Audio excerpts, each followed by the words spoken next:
어좀 많이 들어요.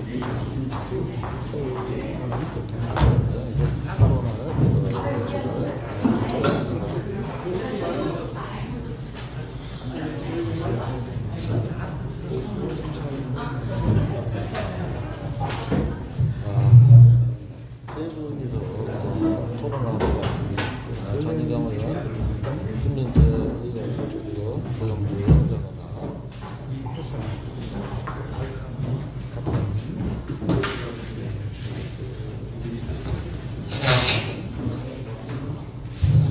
준비는 되셨습니까? 네. 그러면은 3분 시작할까요? 심심을 해주셨어요. 시작됩니까? 네. 마이크 잠깐만 기다려주세요.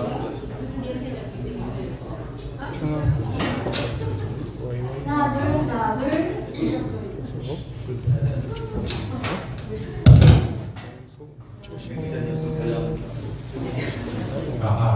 마이크 테스트, 마이크 테스트.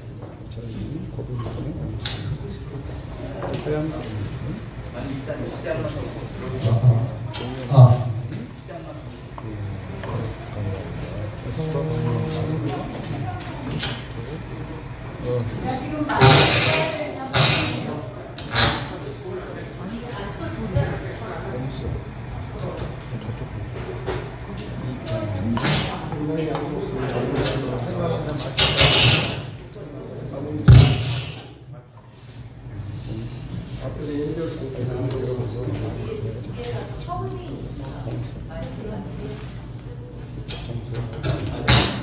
하나를 꺼놨다가 열 때까지 이렇게 해야 돼요. 마이크 테스트, 마이크 테스트. 선생님도 오셨네요. 반갑습니다. 요즘에는 마스크를 쓰다 보니까 사람들을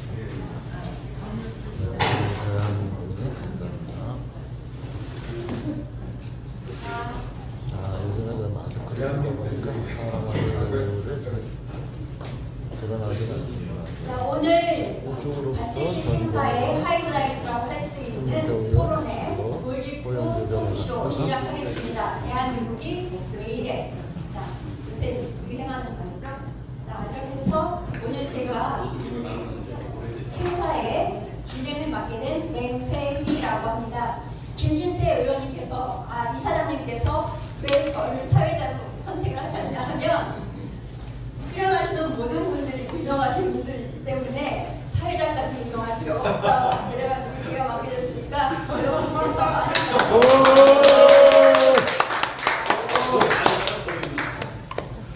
그러면 오늘 패널 여러분들을 제가 소개를 해드릴게요. 일부 혹시 모르시는 분들이 계실까봐 조금 다시 한번 소개를 하도록 하겠습니다. 제 바로 옆에 계신 분이 고영주 변호사님이시고요. 지금 21이라는 당을 창당하신 대표십니다.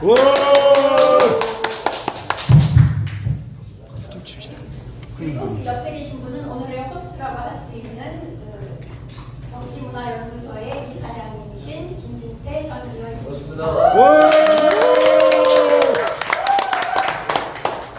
그 옆에 계신 분은 뭐 따로 설명이 필요 없을 만큼 유명한 우파의 여전사, 자, 이런 별명을 갖고 계신 전다르크. 전다르크. 네, 그런 별명을 갖고 계신 유명하신 분이고 지금은 전의경과 자유의 힘이라는 연구소를 맡고 계시는 대표십니다. 자, 인사드리겠습니다.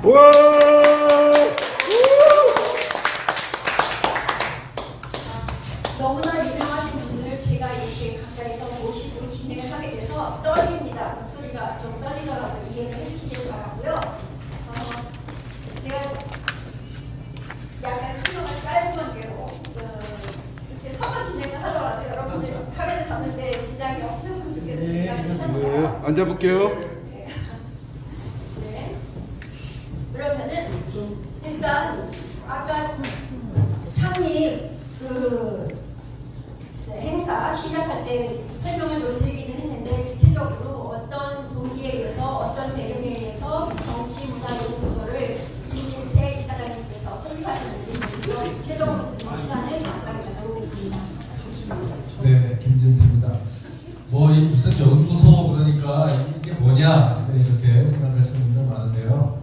이거를 왜 만들었냐 하면은 어떻게든지 뭐라도 좀 한번 해보려고 이렇게 만들게 됐습니다. 지난번 선거에 떨어지고 나니까 정말 아무것도 없습니다.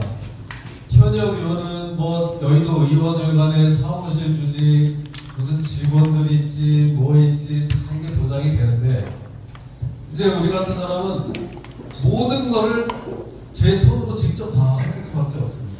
운전도 직접 해야지, 뭐 어디 문자도 다 보내야지, 사무실도 내가 만들어서 운영해야지, 이렇게 하다 보니까 어떤 이런 좀 이제 공간이 좀 필요했던 겁니다.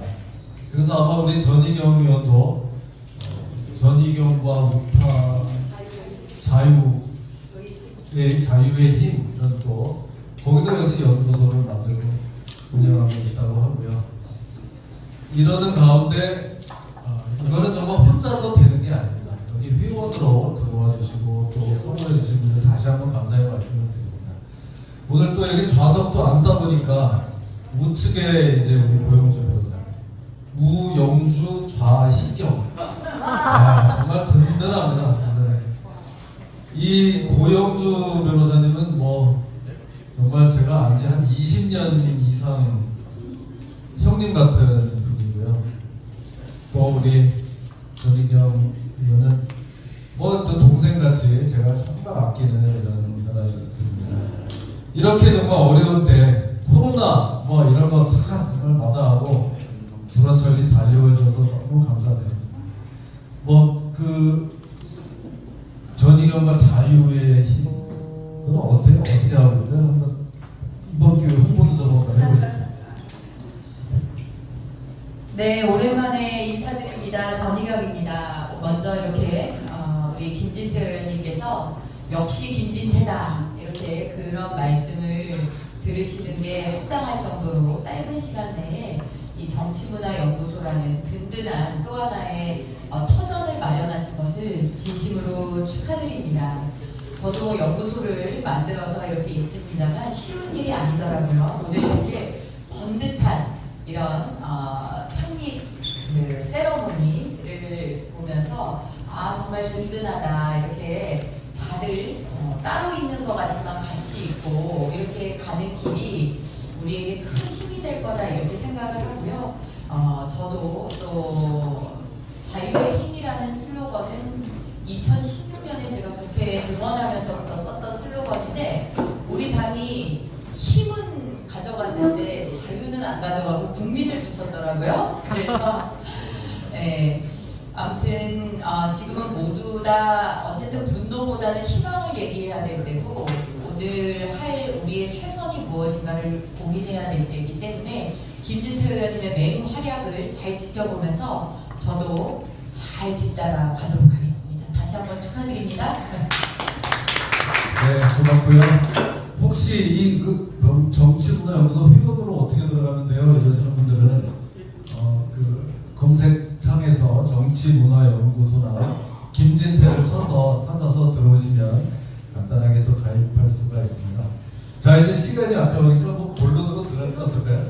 네, 본론으로 들어가도록 하겠습니다.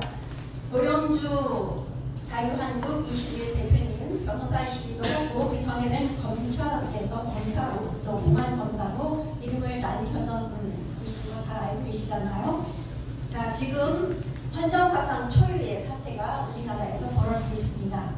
법무부 장관이 검찰총장을 직무 정지시키고 지금 해임을 위한 징계가 바로 오늘 징계위원회가 열리고 있는데요. 이런 황당무계한 국가 시스템 해체에 가까운 이런 상황에 대해서 남다른 생각과 소견을 가지고 계실 것 같습니다. 그래서 고영주 변호사님께 대표님께 마이크를 요구했습니다.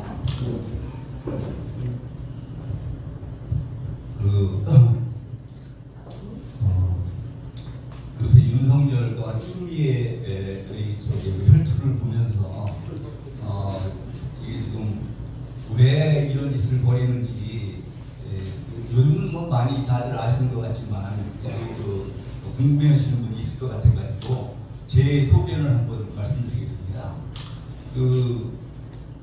문재인 뭐 지금 여기서는 대통령을 붙여줘야죠. 제가 거리에서는 뭐 대통령 잡치면 난리가 나기 때문에 이름을 불렀는데 여기서는 점잖게 문재인 대통령을 하겠습니다.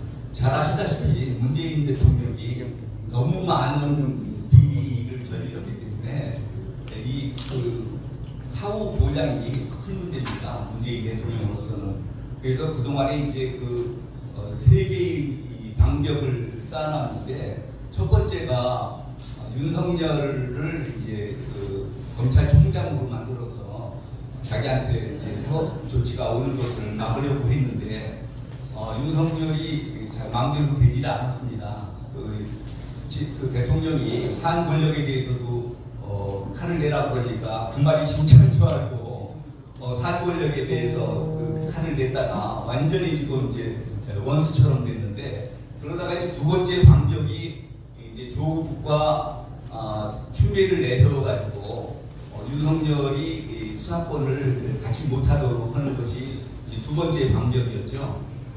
그리고 그것도 지금 잘 안 되고 있고 또 그래서 지금 이제 공수처법이라는 걸 만들어가지고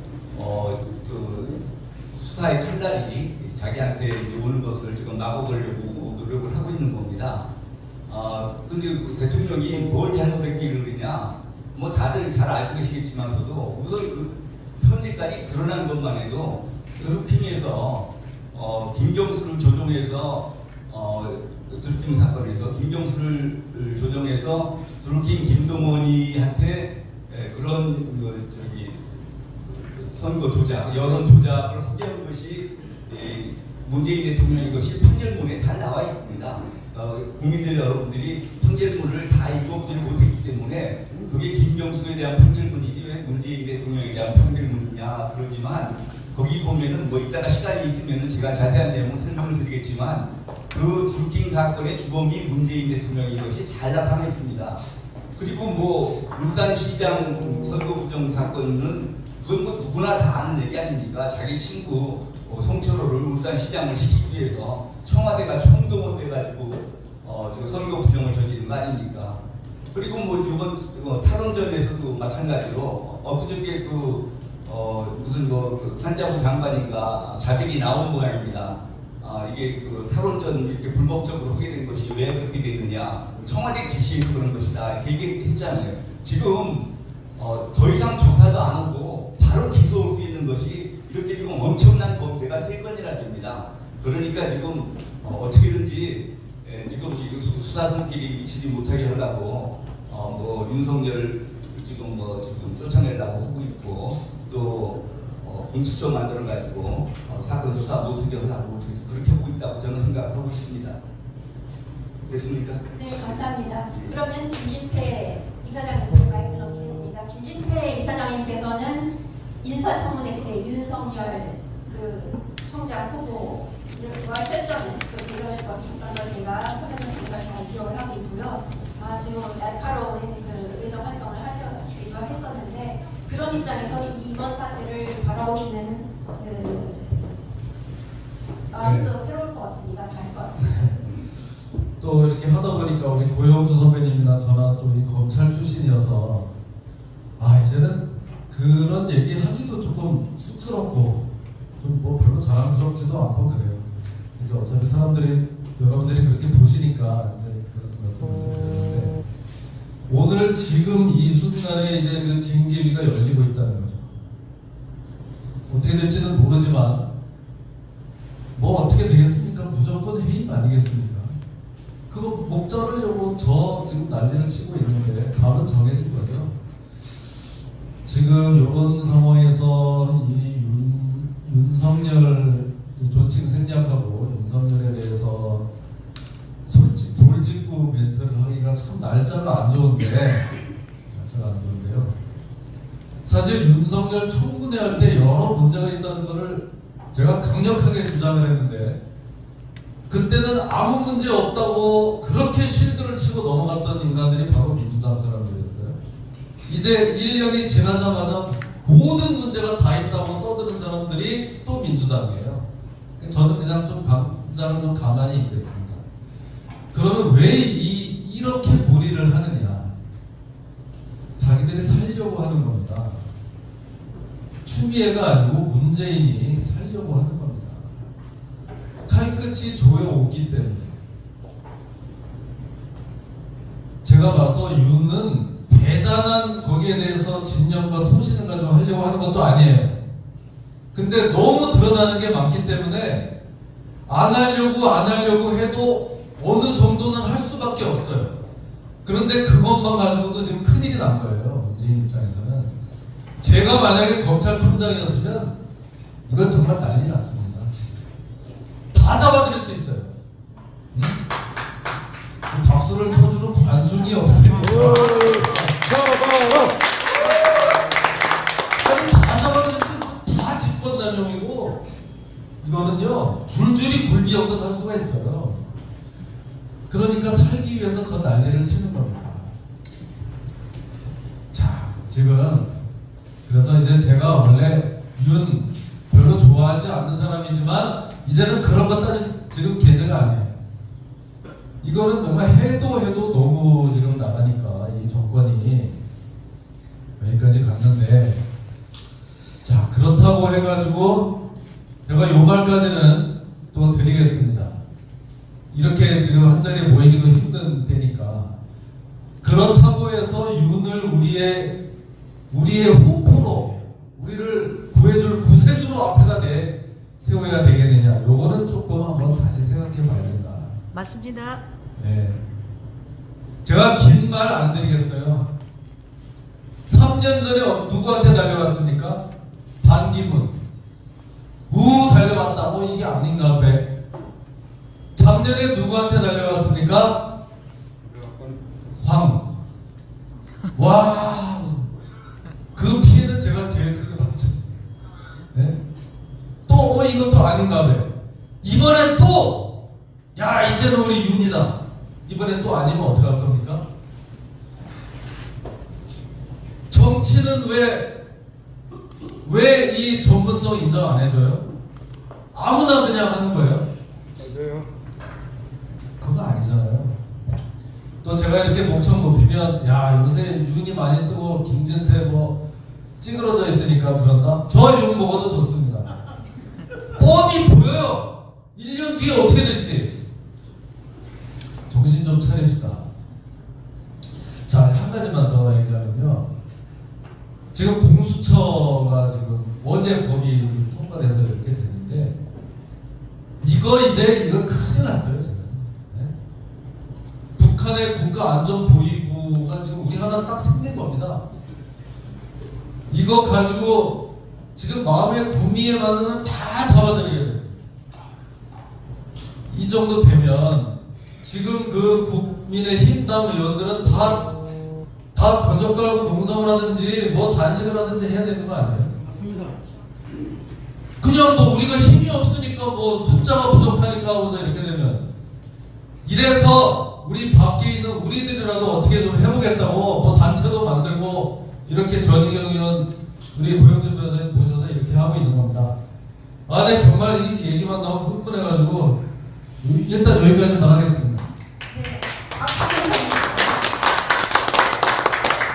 우파의 젊은 지도자답게 아주 강력한 멘트를 날려주셨는데요. 감사드리고요. 전희경 의원님께도 이 사안에 대해서 좀 여쭤봐도 괜찮을까요? 네, 그러니까 기본적으로 아주 기초적인 옳고 그름에 대한 감각만 있어도 이 윤석열 추미애 윤석열 사태가 얼마나 잘못된 건지 뭐 구구절절 더 이상 얘기할 필요가 없을 정도입니다.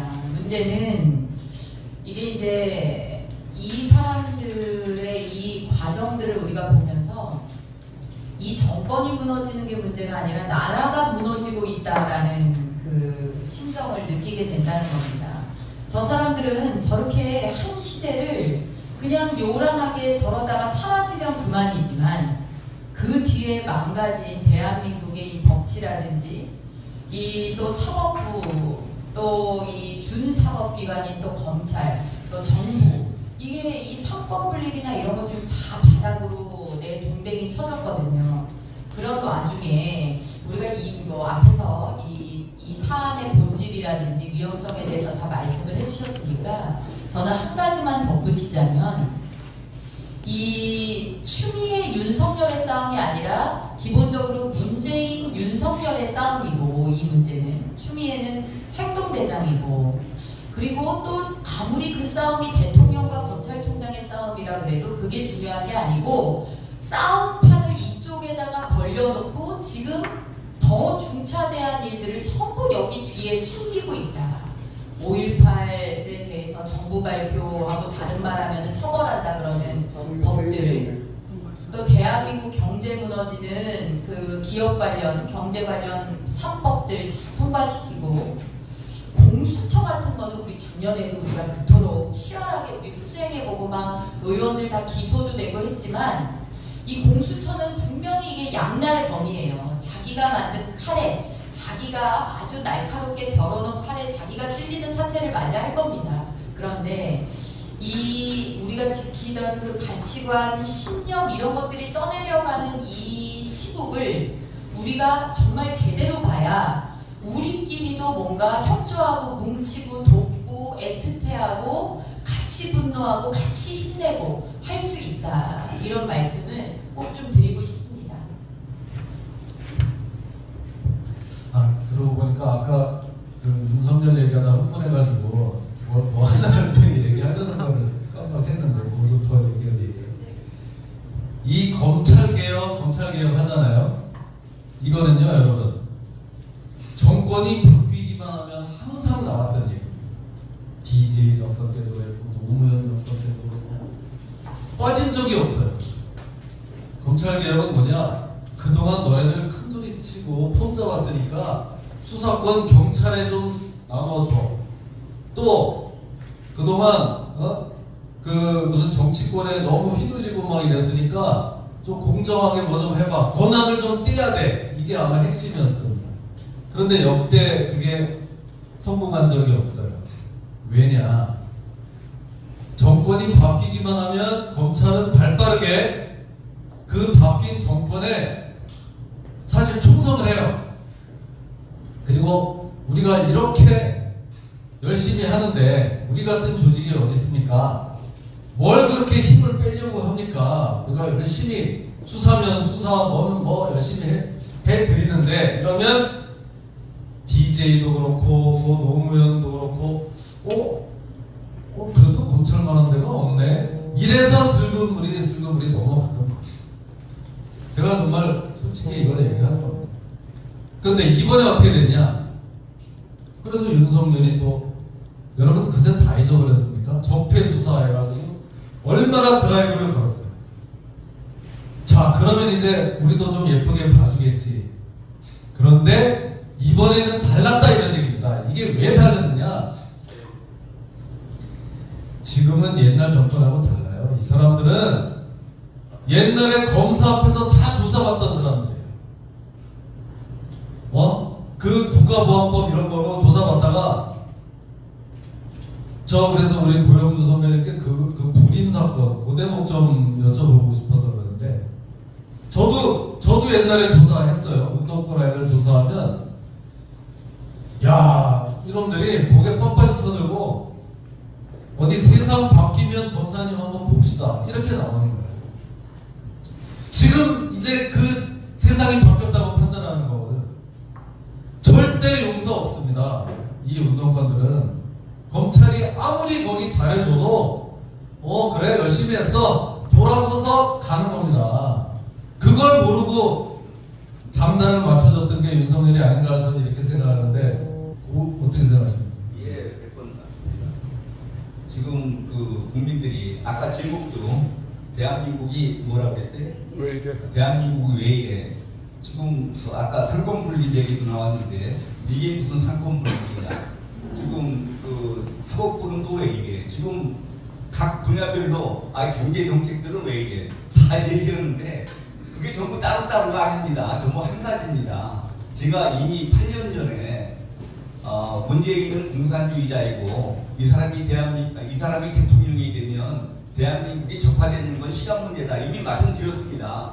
이게 전부 적화되는 과정입니다. 저는 이 북한의 제도 같은 거를 쭉 연구를 해왔기 때문에 이게 지금 점점 북한을 닮아가고 있는 거를 쫙 보고 있습니다. 그러니까 하나하나가 왜 그래가 아니고 이게 지금 그리고 지금 불임 사건 얘기를 해달라고 말씀하셨는데 불임 사건은 왜 올해 불임 사건의 주임 검사가 제가 아니고 최명국 전 의원입니다.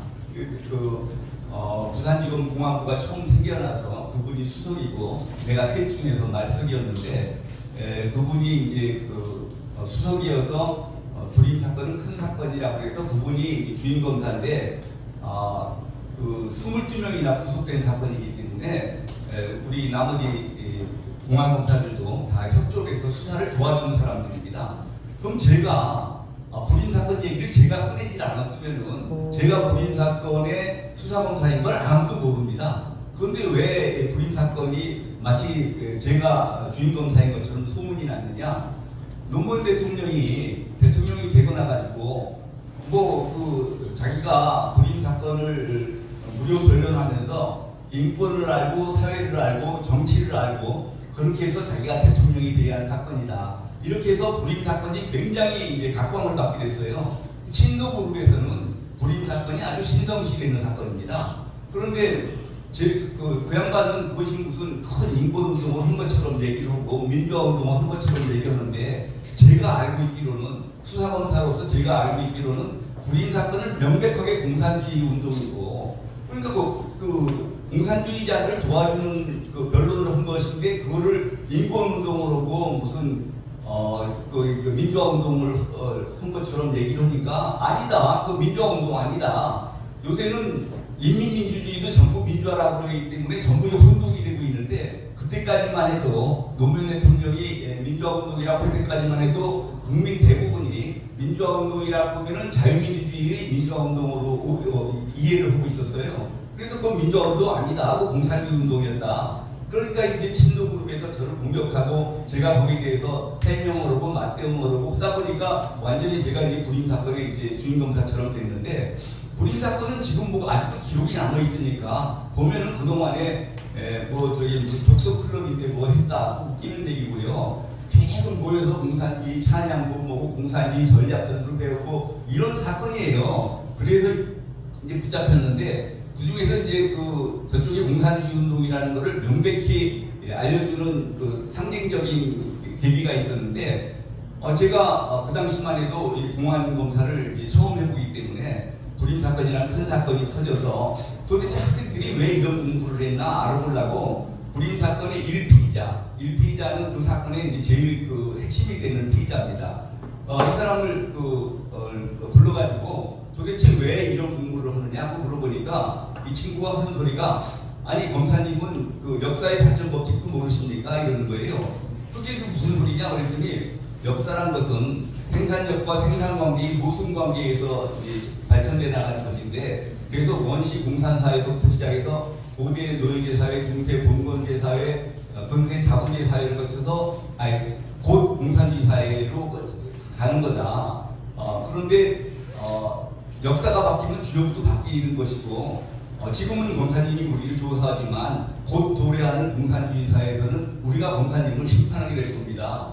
그런데 저도 피의자한테 그런 소리를 들어보는 건 처음이라 깜짝 놀래가지고 그래도 제가 그게 이제 유물사관을 얘기를 한 건데 저는 그때까지 유물사관을 몰랐지만 그래도 그 말 자체에 무엇이 있는 거 아니냐. 어떻게 역사가 그렇게 공식에 따라서 일률적으로 발전하느냐. 그래서 역사가 그렇게 공식처럼 발전한다 그러면은 공산주의 사회들 왜 모순이 없겠느냐. 그럼 공산주의 다음 사회는 어떤 사회가 되겠느냐. 그랬더니 이 친구가 발끈하면서 저한테 하는 소리가 아니 아직 공산주의 사회가 완전히 도래하지도 않았는데 그 다음 사회를 논하라는 것은 언어의 유의 아닙니까? 저를 가지고 장난하지 마십시오. 그래서 제가 나도 자네하고 말장난할 생각 없다. 그렇지만 나는 자유민주 체제를 지키는 공안검사고 그렇기 때문에 자유민주주의를 해치려고 그러는 공산주의 운동을 나는 막아낼 수밖에 없고 그래서 자네들을 조사해서 기소할 수밖에 없다. 이렇게까지 했는데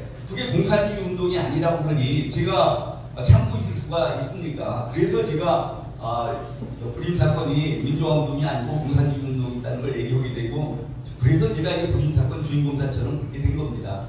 그렇게 해명이 됐습니까? 네, 감사합니다. 네, 감사드립니다.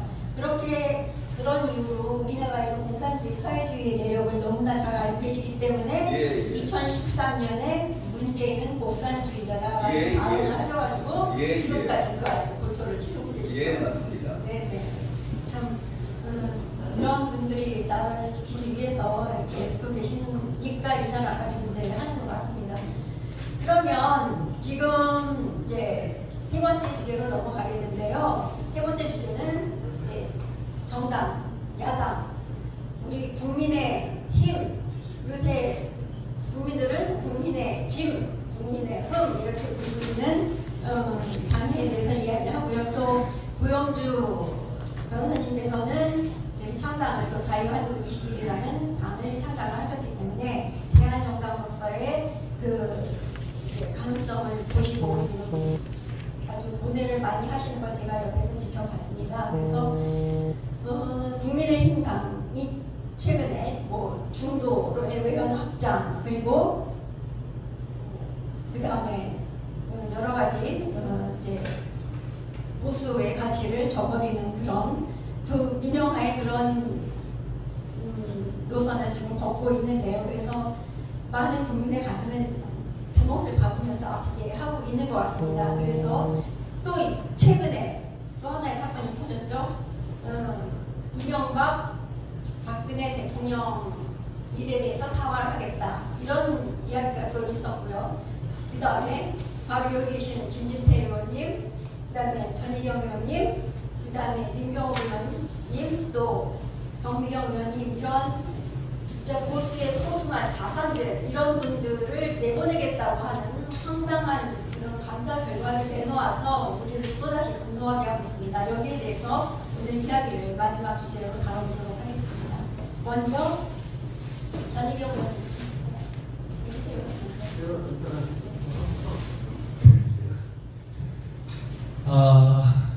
요새 여러 가지로 참 심란합니다. 제가 이제 그런 일을 당하고도 뭐라고 한마디 그 쏘올리는 뭐 페북에도 한마디 안 하고 이러고 있는데요. 뭐 이 말로 정말 대신하고 싶네요. 세상이 왜 이래? 세상이 왜 이렇습니까 정말? 전희경 의원까지 거기 포함이 됐는데 그나마 그러니까 이게 뭐 위안이 좀 되려나? 전희경 포함한 데서 진짜 죽을 뻔했어요. 너 그렇게 맨날 꼴통짓 하더니 이 말 나오지 않겠습니까? 민경욱 저 미국 가서 저 고생하고 있는데 쓸데없는 짓 하고 김진태 뭐 맨날 태극기나 나가고 쓸데없는 짓 하고 말도 한번 못해볼 뻔했는데 전희경까지 포함이 돼가지고 그나마 다 자르지는 못할 것 같아요. 내 생각에. 어때요? 먼저 얘기 좀 해봐요.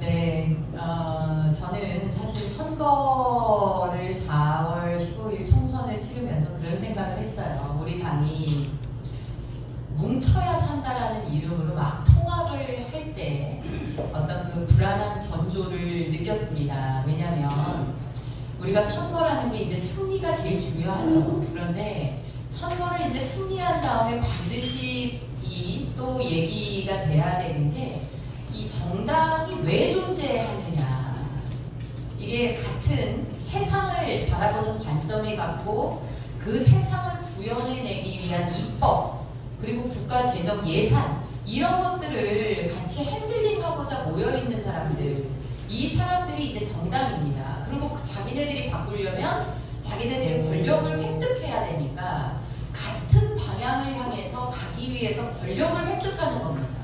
권력을 획득하기 위해서만 정당이 존재하는 게 아니고 정당이 권력을 획득해야 되는 이유는 우리가 꿈꾸는 세상을 만들기 위해서입니다. 근데 우리가 꿈꾸는 세상이 뭐냐는 거는 정해져 있어요. 뭐냐? 그래도 오늘보다는 내일이 나은 삶, 정직하게 살면은 그 대가를 받을 수 있는 삶, 자유롭게 일하고 일한 만큼 정당한 그런 대우를 받는 삶, 이런 게 이제 우리가 원하는 세상이라는 거죠. 그런데 선거 때 이제 마구잡이로 막 통합을 하는 과정을 보면서 야, 이거는 우리가 선거를 잘 치러도 내부에 치열한 노선 투쟁이 벌어지겠구나. 우리가 가고자 하는 방향이 같은 사람들이 모여있는가? 그 구현 방법이 같은 사람들이 모여있는가? 누구는 시장 경제보다 사회적 경제가 좋다 그랬던 사람들도 있고, 광장에 함성만 있으면 그것이 주권자의 무조건적 무오류의 명령이다라고 생각하는 사람들도 있고, 이런 와중에 이 선거 이후가 더 문제로구나 이런 생각을 하면서 내가 잘 이 선거를 뛰어서 앞으로 닥칠 우리 당의 이런 노선 투쟁을 좀 건설적인 그야말로 담론 투쟁으로 되게끔 하는데 조금이라도 보탬이 돼야지, 또 그 한 축을 담당을 해야지 우리 같은 사람들의 목소리를 당 내에서 내주는데 이 담당을 해야지라고 했는데 제가 낙선을 했습니다. 그러면서 당내에서 이제 우리 같은 사람들의 목소리들은 우리는 제자리에 있는데 어떤 이제 자꾸 극단의 목소리다, 일부의 목소리다, 자기들이 움직인 거예요. 자신들이 움직이고 이제 가만히 있는 사람들, 늘 초지일관 일관됐던 사람들의 목소리를 극단에 있다라고 매도를 하고 있는데, 이게 저는 그렇습니다. 언제까지 갈 것이냐. 문재인 정권이 저렇게 가고 있는데 언제까지. 자, 가운데가 좋은 것입니다, 여러분. 가운데는요, 둘 중에 하나입니다. 잘 모르겠음. 그 다음에 아직 마음의 결정을 못했음. 이게 가운데예요. 중도라는 의미입니다. 그러면 중도는 또 설득하고 또 설득하고 할 대상이지 중도에 맞출 대상이 아닙니다. 적어도 정당이라면. 그런 생각이라면 정치를 하지 말아야 되죠. 정치라는 거는 사표를 세우고 깃발을 들고 거기에 찬동하는 사람들을 모으는 과정인데요. 따라다닐 거면 정치가 아니죠. 그래서 그런 안타까운 심정으로 바라보고 있고, 문재인 정권의 폭정, 민주주의의 이름을 뒤집어 쓴, 가짜 민주주의의 이름을 뒤집어 쓴 이 독재, 폭정을 보면서 우리 당이 지금 언제까지, 지금까지 한 것도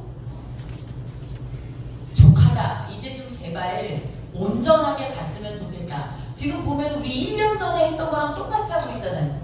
이 21대 총선 후에 우리 당에서 처음 나온 목소리가 20대 국회가 극한 투쟁을 해서 망했다는 거예요. 당이 극한 투쟁을 해서 망했다. 아마 지금 느낄 겁니다.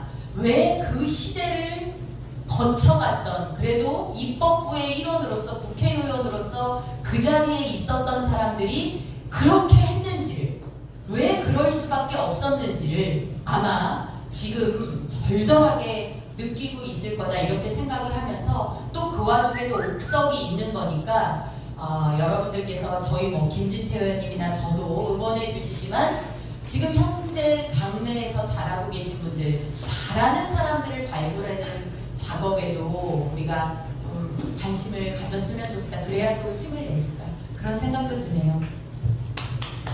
네. 근데 여러분 지금 얘기 쫙 잘 들었는데, 근데 지금 제 기분이 좀 나쁘다는 얘기죠, 그래도. 상당히 기분 나쁘다는 얘기 같은데 워낙 보수처럼 얘기를 해서 기분 좋을 사람이 누가 있겠습니까? 하여튼 저보다 더 보수야. 나이도 어리고 그런데 우리는 저렇게 여러 번 돌려서 얘기 못해. 아니, 제가 제안이 있습니다. 아니, 이게 지금 국힘당, 줄여서 국힘당이라고 합니다.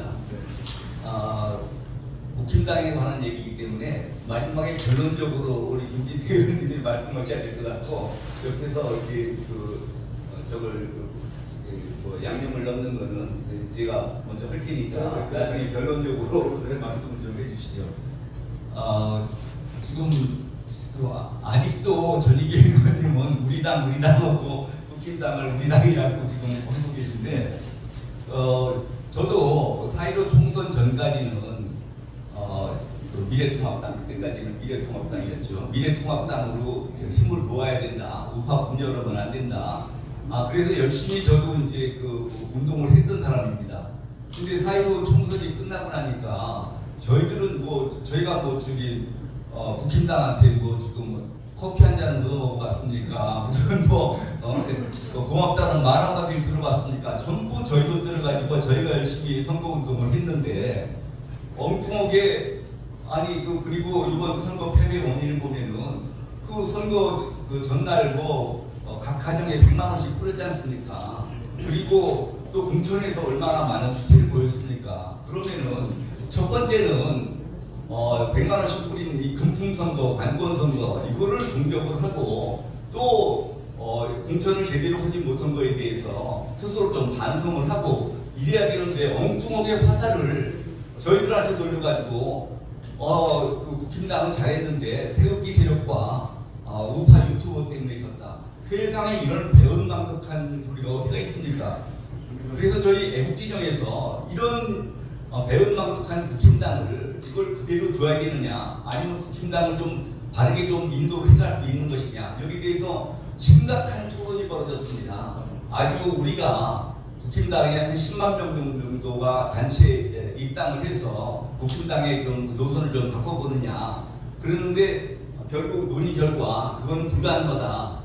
우리 애국 세력들이 새로운 당을 만들어서 국힘당을 혼내주든지 국힘당 대신 대한정당이 되든지 그렇게 할 수밖에 없다. 이런 결론을 내렸습니다.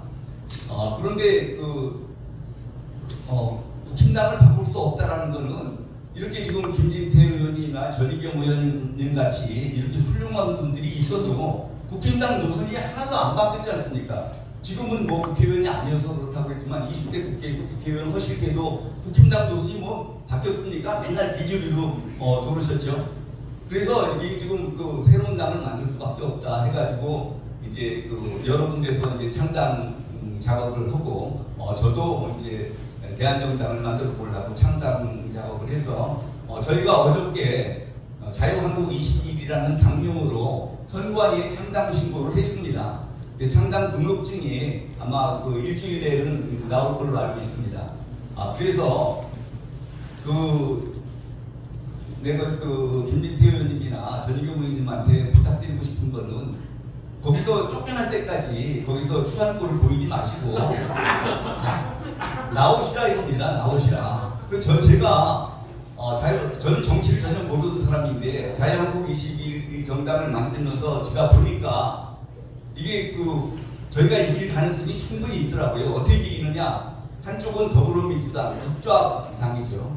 그리고 국힘당 이거는 중도 좌파당이죠. 그리고 우리 자유한국 21 이건 애국세력이 당이죠. 이렇게 3자 정립구도로 만들면은 국민들이 어디를 찍겠습니까? 국좌를 찍겠습니까? 중도 좌를 찍겠습니까?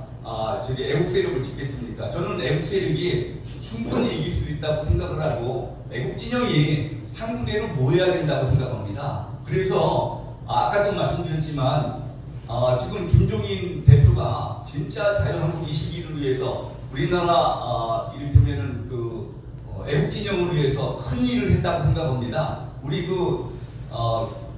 김진태 의원과 전희경 의원님을 빨리 쫓아내서 좀 우리 자유한국에 힘을 좀 모아주셨으면 좋겠습니다. 감사합니다. 김진태 의원님의 답변이 굉장히 기대가 됩니다. 좋은 제안을 받으셔도 돼요.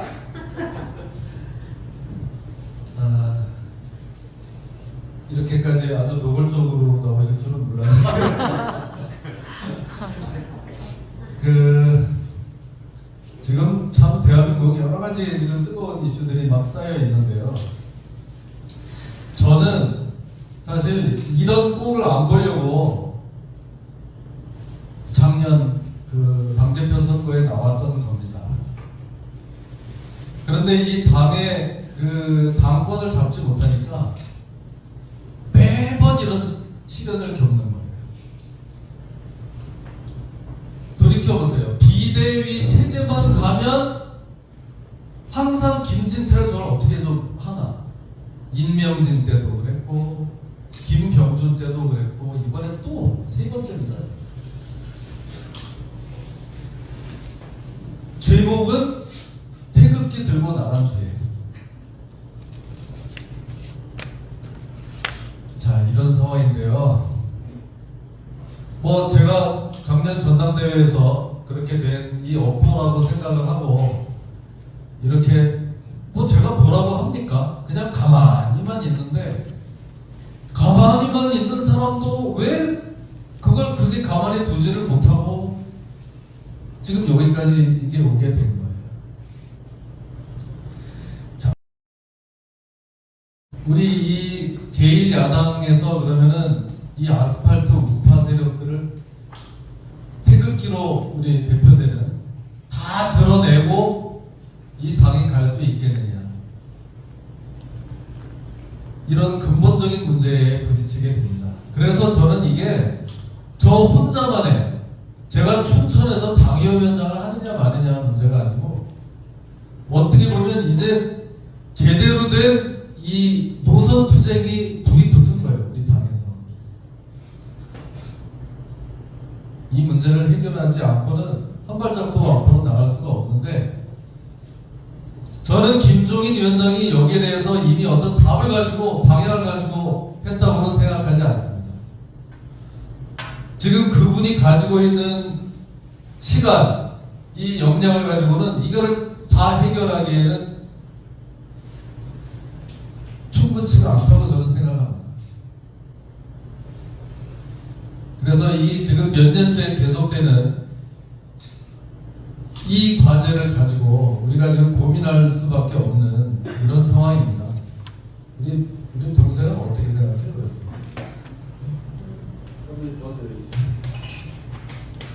이 정당이라는 특징이 이게 이제 주인이 누구냐의 문제가 있습니다. 주인이 누구냐? 여러분은 정당의 주인이 누구라고 생각하십니까? 당원.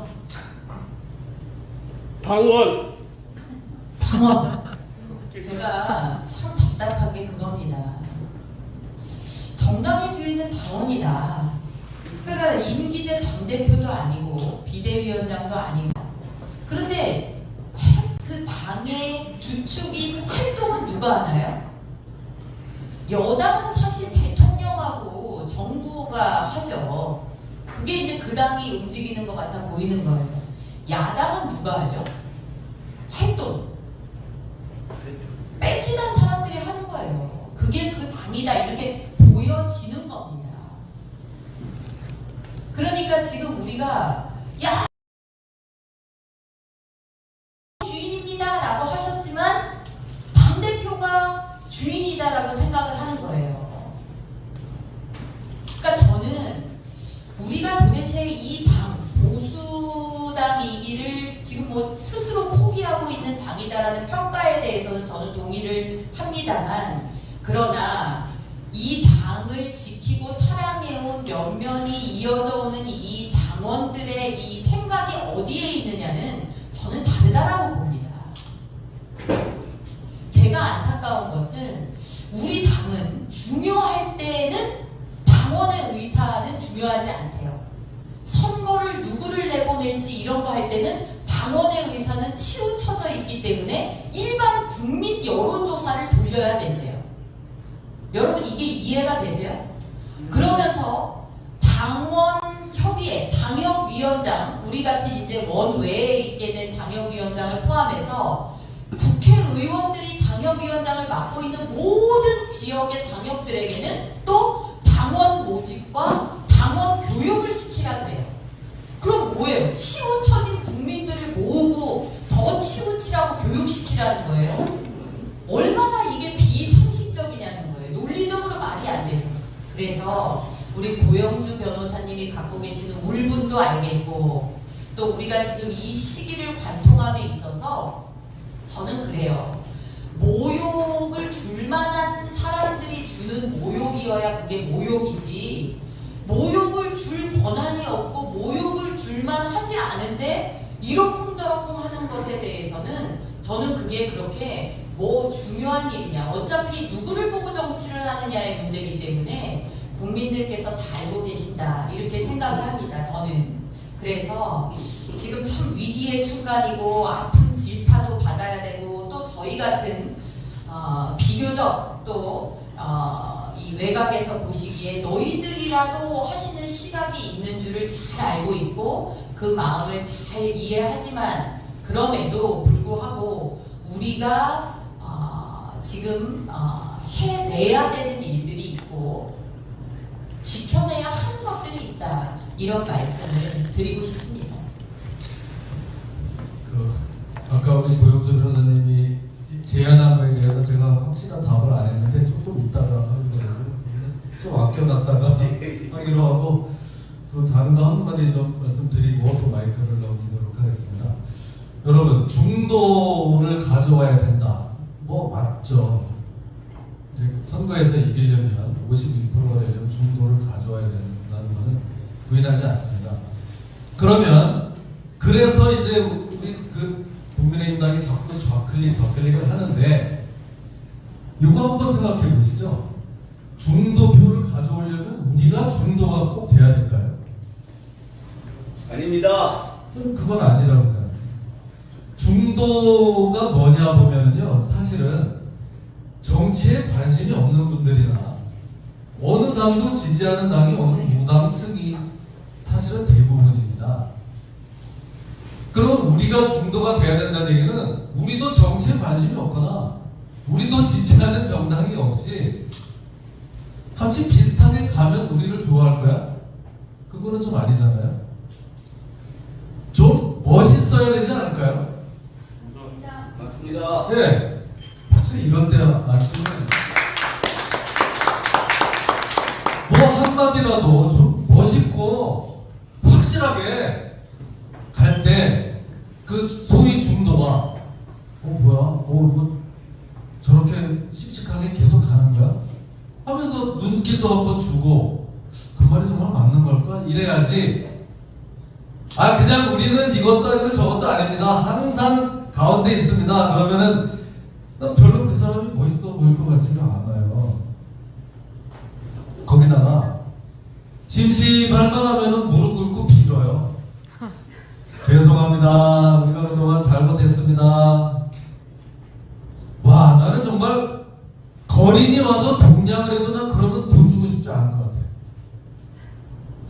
진짜 맨날 와서 징징대고 울고 하네.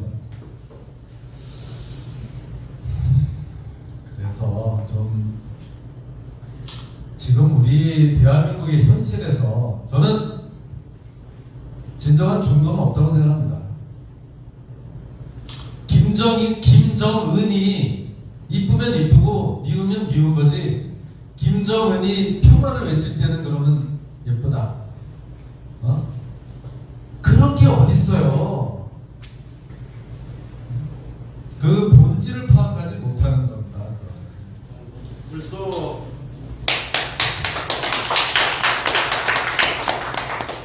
이 똑같은 말을 제가 몇 년째 같이 하고 목청 높여 왔는데 그 당에서 주도권을 잡지 못한 죄로 오늘날 지금 이 시련을 겪고 있는 겁니다. 그래서 오늘 이 정말 우리 고영주 변호사님처럼 이렇게 확실한 애국자들로부터 제1야당이 거의 어제까지는 거의 포기 상태였는데 이제는 확실한 포기 상태로 정리를 하셨거든요. 그래서 지금 우리가 여기가 좀 편하지 않은 자리가 이렇게 됐는데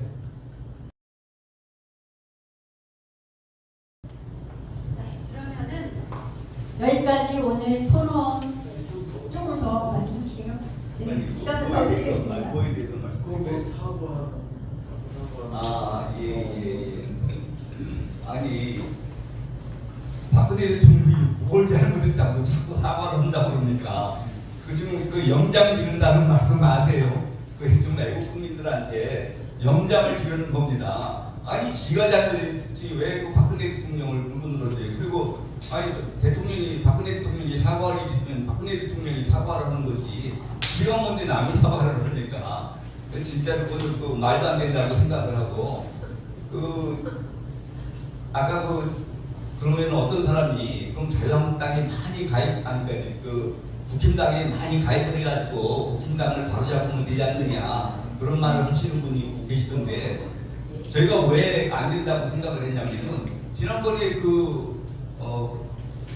당 전당대회 때 우리 김진태 의원 응원한다고 한 3만 명이 가입했잖아요. 근데 갔다가 황교안 대표 나오니까 딱 터져가지고 김진태 의원한테 국회마다 갔습니까?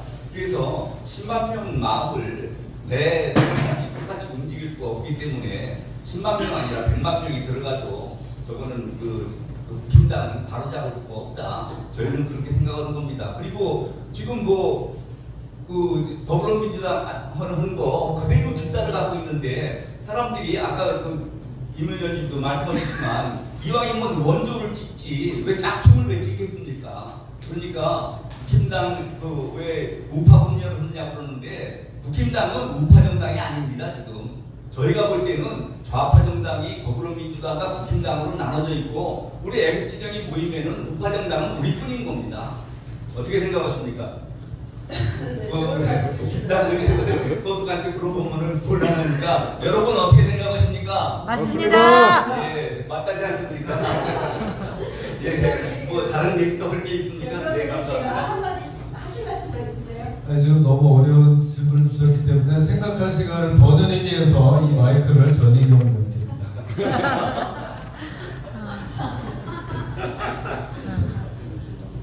네, 저는 어려울 때일수록 기본기에 대해서 생각을 하자라는 back to the basic 우리가 이런 얘기도 하고 그럽니다만 기본을 한번 생각해보자라는 생각을 합니다. 우리가 사실 보수다 이렇게 얘기하지만 뭐가 보수냐 이러면은 이게 또 많이 생각이 또 갈립니다. 뭐가 보수냐? 제가 이 경험을 제가 이제 우파 신임단체 정책실장을 이렇게 했었는데 한 6년을 했었는데 이 프레스센터에서 굉장히 토론회를 많이 했습니다. 토론회를 많이 하는데 이 토론회를 하다 보면은 예를 들어 이제 대북 정책, 김대중 정부의 대북 정책의 문제점, 노무현 정부의 이 과거사, 이 규정에 대한 문제점, 언론관 이런 것들을 얘기하면은 막 프레스센터에 사람들이 막 인산인해처럼 오시고 막 격려도 해주시고 막 플로어에 막 앉아서 막 열심히 경청도 하시고 그래요. 그런데 이 자유시장 경제를 얘기해서 예를 들어 상법, 상속세, 법인세 이런 얘기하지 않습니까? 상속세 이렇게 가서는 안 된다. 상속세가 지나치게 높다. 기업 상속 이렇게 하면 가업 상속이 안 된다. 손잣대로만 넘어가도 그 기업은 날아가는 기업이 된다. 법인세를 낮추자 이러면은 저는 이제 늘 프레스센터에서 이제 토론회를 막 하는 주최 측이다 보니까 오시는 면면들이 눈에 있거든요. 근데 어제는 분명히 대북 정책의 문제점 이러면은 젊은이들이 고생하는구만 이러셨던 분이 가만히 있어보자고 법인세 듣다가 이런 재벌들 편을 들고 그래 이런 나쁜 녀석들을 만나 이러세요. 여러분 없는 일 같죠?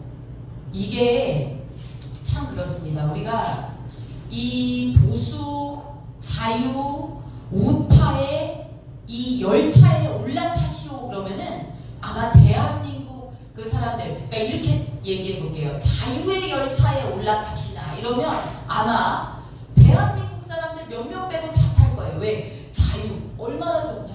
자유 아름답지.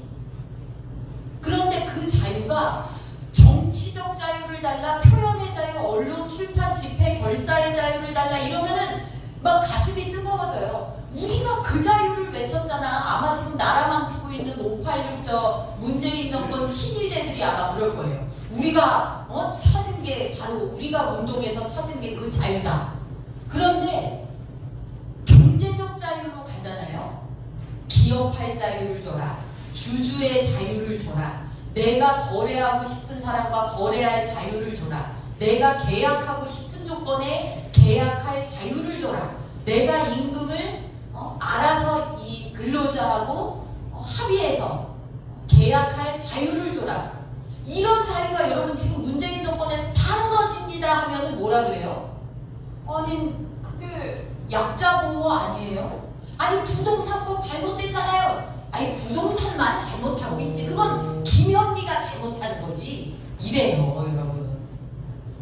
김정은이 나쁘다. 조국이 나쁘다. 추미애가 나쁘다. 이런 사람들도 법인세가 잘못됐습니다 여러분. 이러면은 대한민국이 6만 불, 9만 불 소득 국가로 못 갑니다 하면 이상한데? 이상한데? 여러분 어떻게 생각하세요? 저만 그렇게 생각합니까? 우리가 이런 분들까지도 전부 자유의 열차에 태워야 됩니다. 지금 이 국민의힘이라는 이 정당이 노력해야 되는 게 바로 이런 거예요. 뭐가 도대체 보수고 자유고 우파인지를 잘 모르고 있는 사람들을 일깨우고, 또 나는 자유를 사랑하고 자유, 애국, 보수, 우파지만 법인세는 안 중요한 것 같은데? 상속세? 있어야지. 물려받은 사람들이 얼마나 많은데 많이 내야지. 그게 따뜻하고 아직도 좋은 건지 알고, 약자보호, 정의롭고 이런 건 줄 아는 사람들이 다음에 문재인 가면 문재인 같은 사람 또 오면 또 속아요. 또 속습니다. 우리가 지금 바라봐야 되는 것은 이런 사람들을 어떻게 우리가 칙칙폭폭 열심히 달려가야 되는 이 대한민국 살리는 열차에 태워서 갈 것인가.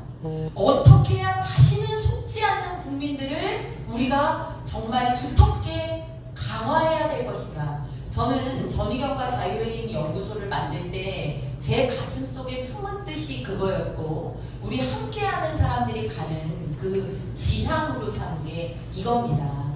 다소 미흡한 점이 있고 또 화끈한 이런 게 떨어진다고 보실 수 있을지 모르겠지만, 이런 노력의 어떤 결실이 저는 분명히 있을 거라고 생각하면서, 우리 김진태 의원님 정치문화연구소도 저는 그런 의미에서 굉장히 기대가 크다. 왜? 여기 젠틀맨처럼 하자는 그 문화가 아니잖아요. 저변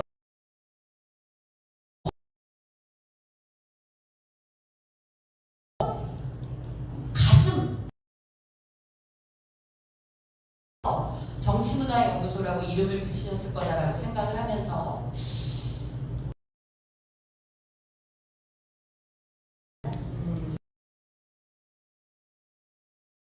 오늘 고영주 변호사님 근황과 여러 활동들에 대해서 오늘 이 자리를 통해서 또 듣게 됐습니다만, 자주 또 만나서 대화하고 하면서 더 단단하게 해나가도록 그렇게 하겠습니다. 예. 이렇게 와줘서 고맙고요. 그때 한번 또 초청해줘요. 알겠습니다. 여러분들 지금 김종인 위원 하는데 어떻습니까? 배신 사고할 일단 자격이 있습니까? 없습니다. 말도 안 돼요. 가서 지금 징역 20년을 가지고 몇 년 받고 몇 년째 고생을 하고 계시는데 어떻게 하는 얘기입니까 그러면? 네? 그리고 지금 시점이 어떤 때예요? 문재인 잘한다가 지금 30%대로 지금 처박히고 있는데, 굳이 박근혜 대통령, 이명박 대통령이 잘못했습니다 무슨 지금 그걸 얘기해요. 이게 지금 정신이 어떻게 된 거 아닙니까? 또라이. 네? 그리고 정말 백보 만보를 양보해서 뭐 조금 잘못이 있다 쳐요. 그 대통령들만 잘못했어요? 그때 국회의원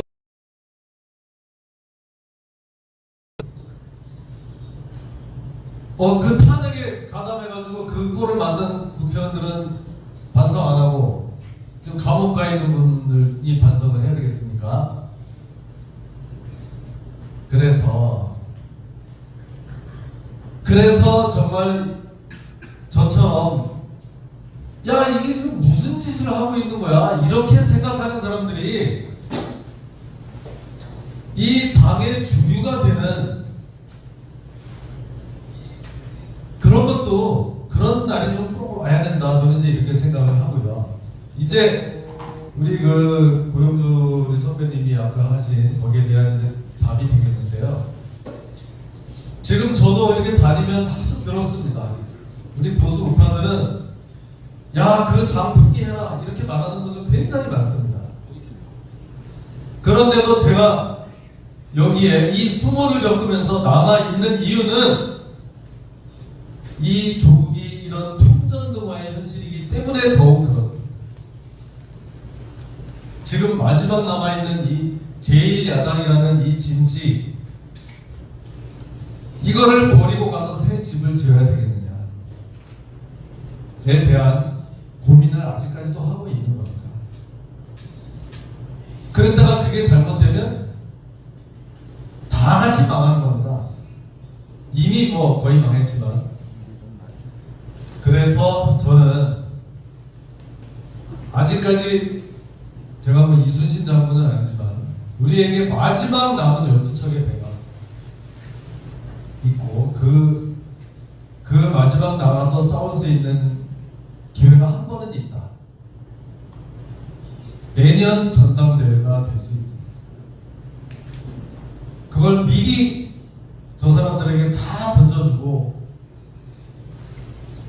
지금 벌써 포기할 때는 아니다 이런 생각을 하고, 이게 좀 답이 됐는지 모르겠습니다. 이제 시간도 다 됐고 거의 다 되고 하는데 오늘 이렇게 정말 찾아와 주신 여러분들 너무 감사드리고요. 이렇게 또 유튜브를 보고 계신 우리 외국 시민 여러분들의 그 마음, 한 분 한 분의 마음, 이거를 정말 우리가 잊지 않고 제대로 모아 나갈 때 우리가 지금은 힘들지만 결국은 승리할 수 있다. 여러분들 지금부터 지치지 마시고 힘내십시오. 고맙습니다.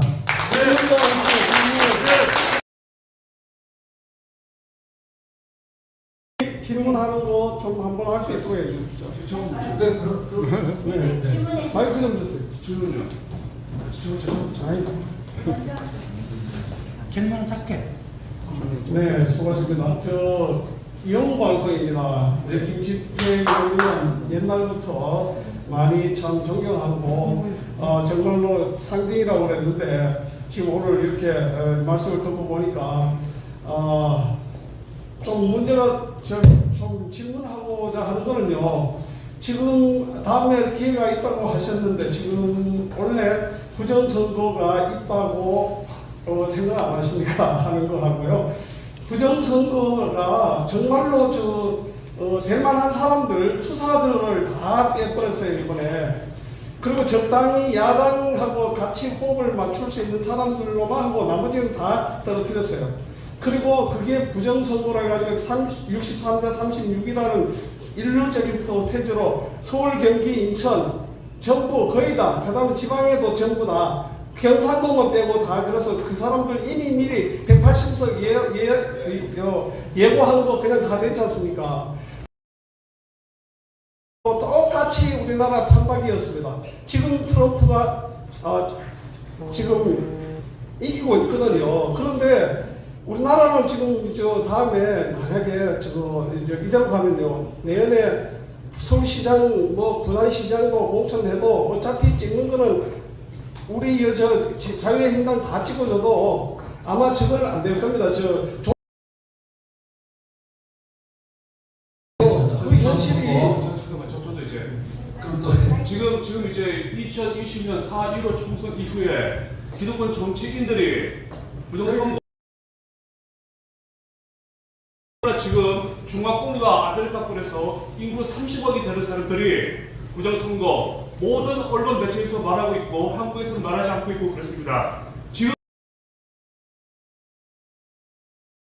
나눠가지고 말할 때가 되었는데 국민의힘 당에 있는 정치인들 같은 경우도 이제 말할 때가 되었다고 생각합니다. 부정선거였다.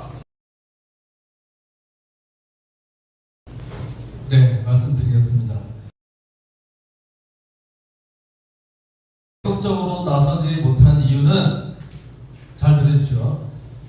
제 지역구 춘천에서 그 투표함을 다시 재검표를 했을 때 제가 진 그 표차를 뛰어넘어서 승부를 뒤바꿀 그것 때문에 그렇습니다. 그 투표함을 다시 열어서 다시 세면 몇천 표 진 거를 이번에 다시 셌더니 김진태가 이겼다. 이렇게 될 자신이 없어서 소송을 하지 않고 있는 것 뿐이에요. 여러 가지 의심을 살 만한 문제가 도처에서 많이 있다고 생각을 합니다. 근데 이제 제가 제 지역구에서 그걸 가지고 소송을 안 하면서 다른 데 가서 민경호 거기 가서 같이 돕고 하지를 못한 드리고요. 다만 민경호 의원이 다니면서 저렇게 열심히 하는 건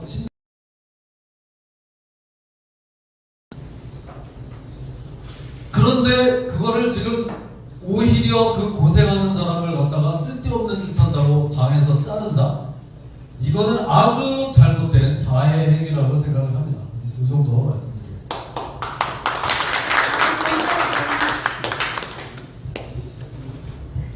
네, 선구자방송입니다. 김진태 의원님께서는 그동안 좀 침묵하시는 가운데서 또 많은 우리 그 지지하셨던 분들이 실망하시는 분들도 많이 계시고, 그다음에 아직도 여전히 지지하시는 분들도 계시는 것 같아요. 오늘 이러한 그 행보를 알리니까 반반의 어떤 그 반응들이 있는 것 같습니다. 오늘을 계기로 해서 앞으로 정치 이런 그 활발한 어떤 그 행보가 기대를 해도 되는 건지 한번 질문을 하고 싶습니다. 네, 물론입니다. 그동안 이런저런 일을 겪으면서 우리 이 보수 우파가 많이 지금 좀 빈패되어 있고 또 분열이 되어 있습니다. 제가 정말 당부드리고 싶은 것은 뭐 예를 들면 부정선거 투쟁이나 뭐 이런 것들 몇 가지로 인해서 생각이 조금 다를 수가 있어요. 그렇지만 따지고 보면 그렇게 많이 다르지도 않습니다. 그 문제가 있다고 대부분 생각을 합니다. 우리끼리 서로 비방하고 막 끄집어 내리고 하는 이거는 정말 좀 이래서는 안 되겠다. 이제는 하다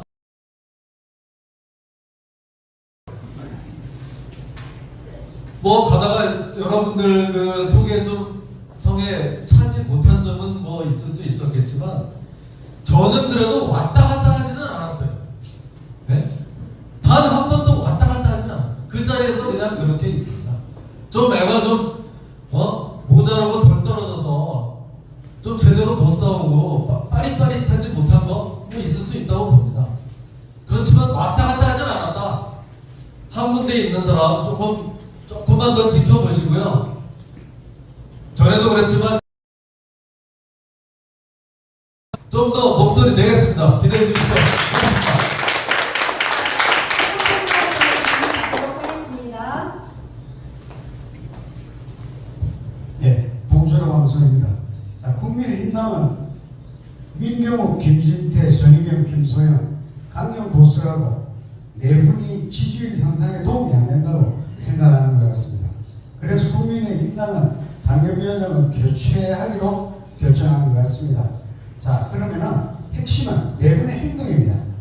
첫 번째, 미련을 가지고 국민의힘에 남는다. 두 번째, 미련을 버리고 국민의힘을 떠난다. 세 번째, 정치를 포기한다. 이런 건데요. 자, 국민의힘하고 있으면서 이 지금 보수를 빼자고 하는 중도 그림으로 가고 있거든요. 중요한 거는 가치를 지향하는 당원 중심의 정당을 빨리 창당해야 된다는 겁니다. 그래서 어떻게 생각하시는지 한번 여쭤보고 싶습니다.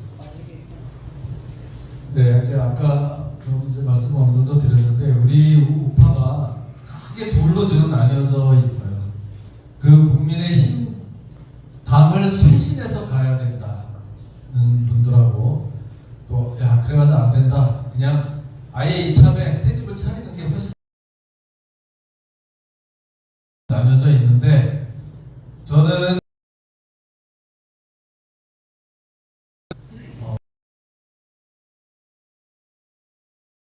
이게 지금 카드가 좀 남아 있기 때문에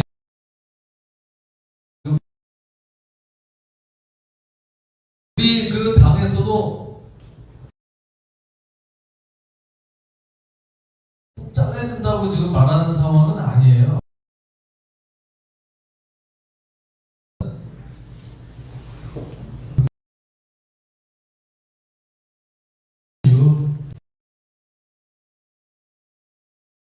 이 아닙니다.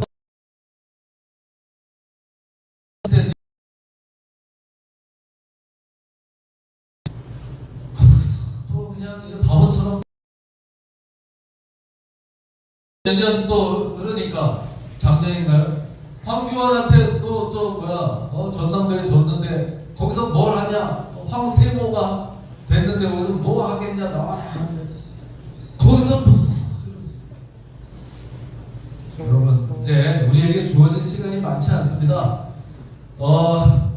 조금만 저에게 더 시간을 주시고요. 우리 정말 이제 다 대동단결해서 제대로 한번 싸워봅시다. 저는 그 말씀 꼭 드리고 싶습니다. 네, 고맙습니다. 뜨거운 토론의 시간이었습니다. 대한민국이 왜 이래? 정말 이렇게 가열찬 토론이 될지 기대를 못했었는데 정말 대단하신 분들 그리고 유튜버분들 그리고 시청하시는 국민 여러분들께서 모두 세 분의 힘 그리고 생각들 고민을 많이 이해하셨을 생각이 들고요. 마지막으로 세 분께 이런 지금 상황에서 고통받고 있는 우리 국민을 위한 희망과 힐링의 메시지 한마디씩만 딱 한마디씩만 부탁드리겠습니다.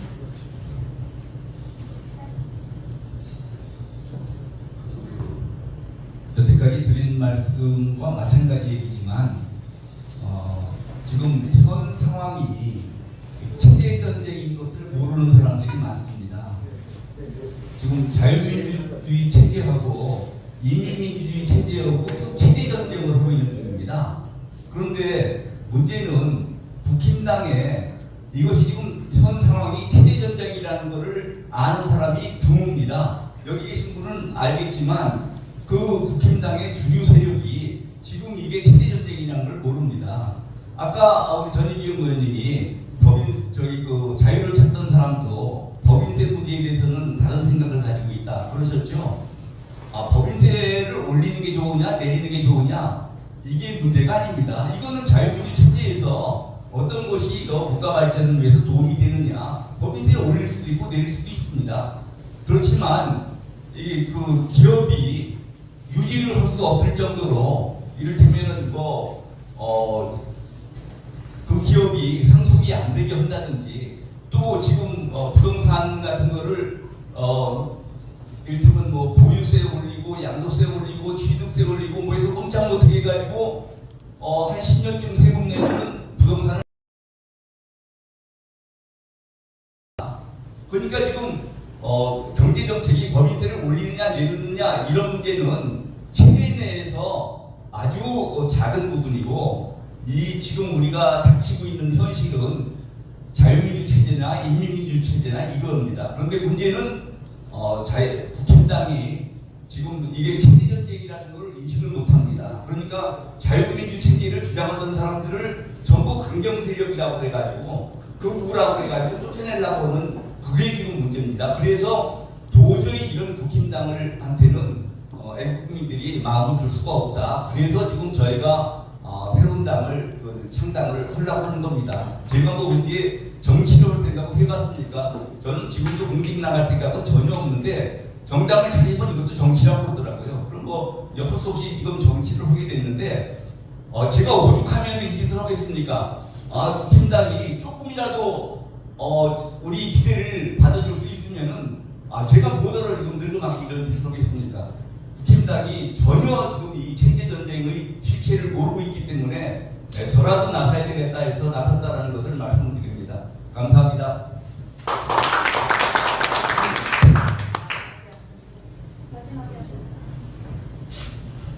네, 오늘 이렇게 뜻깊은 자리에 함께 할 수 있어서 굉장히 감사합니다. 제가 2018년도 국회 예산안 반대 토론에 나가서 대한민국이 사회주의호에 오르는가라고 첫 문장을 시작해서 당시에 그 국회 본회의장에 있는 그 많은 더불어민주당의 의원들로부터 온갖 야유와 고성을 들었던 것을 생생히 기억합니다.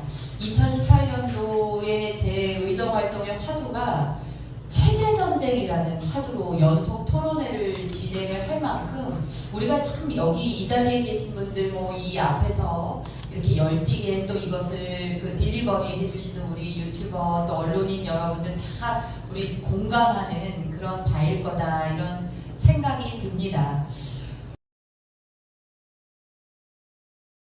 싸우다가 지면 다시 일어설 힘이라도 있지만 그저 굴복하면은 다시 일어서 보지조차 못한다라는 생각을 가슴에 새기는 것이다 이런 생각이 듭니다. 방법론에 있어서 다소 차이가 있고 이럴 수 있겠지만 이 넓은 마음으로 우리가 같이 어깨를 함께 하면서 우리 김진태 의원님 또 필두로 우리 고영주 변호사님 이렇게 같이 하면서 이렇게 오늘만큼의 최선, 내일을 위한 가장 확실한 계획은 오늘의 최선이다라는 말을 상기하면서 건강 지키면서 그렇게 했으면 좋겠습니다. 예, 고맙습니다. 제 얘기는 진짜 단합을 한번 해보자, 진짜 통합을 해보자 이 얘기입니다. 태극기만 빼고 부정선거 주장하는 사람 빼고 뭐 전희경 빼고 나머지 사람들끼리만 가자. 이게 통합이 되겠습니까? 제대로 된 통합을 해보자. 홍준표도 받아야 될 것 같아요. 저 별로 안 좋아했는데 뭐 누구 싫은 사람은 너는 들어보지도 마. 뭐 이러면서 자기들끼리만 가는 이래가지고는 안 됩니다. 그 다음에 우리가 누군지는 좀 제대로 알고 가야 되지 않겠습니까? 이것도 아니고 저것도 아니고 죽도 밥도 아니어가지고 싸울 수 있겠습니까? 정체성 확실히 좀 하자는 얘기입니다. 그래서 확실한 사람들끼리 제대로 모여서 제대로 한번 싸워보자 이런 얘기였습니다. 오늘 장시간 고맙습니다 여러분. 지금까지 시청해주셔서 감사드리고요. 다음 순서 또 계속하겠습니다. 감사합니다. 교수님 말씀 잘 들었습니다.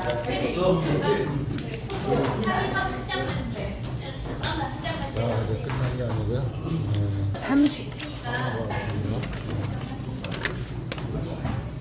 잠시 후 3부는 연구자료 발표가 있겠습니다. 18세 선거권 네, 감사합니다. 연구자료를 발표합니다. 고맙습니다. 네,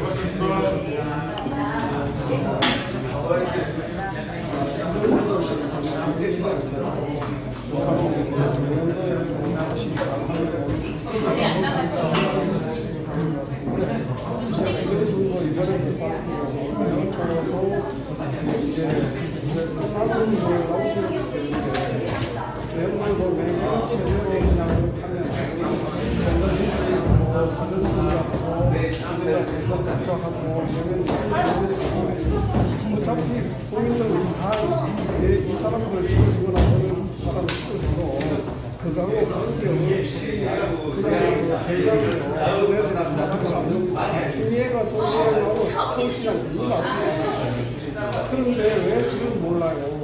그 추미애가 지금 이렇게 여기 컵방치를 하면서 인간한테 다 실망을 입어도 내년에 만약에 추미애가 시장 나오고 시장 거기다가 만들 거니까 캠프를 저장하니까 근데 이 사람들 아직 뭘 몰라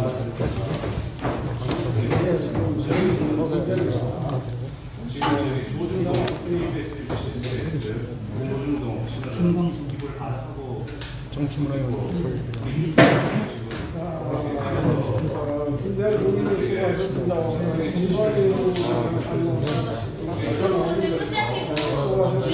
우리 뒤에 껍데기 집에 예약이 돼 있어요. 그러니까 진짜 한번 갈게요. 우리 소비들 삶은 변하지 않습니다. 저기 분들이 어떻게 소신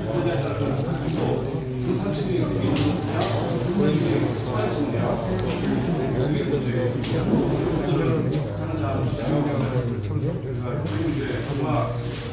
궁금한 거. 이 새끼들을 잡으기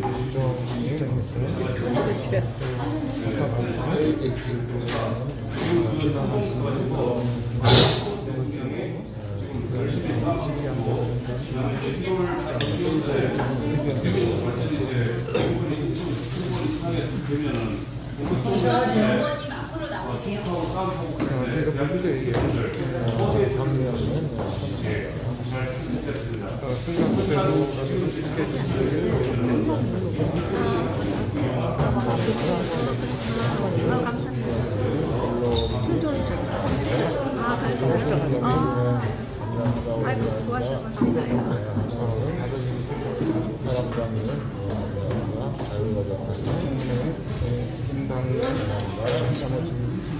지금 없어요? 네. 충격이 접근돼 있는데 마저 하셔야 돼요. 하나 남아있어요.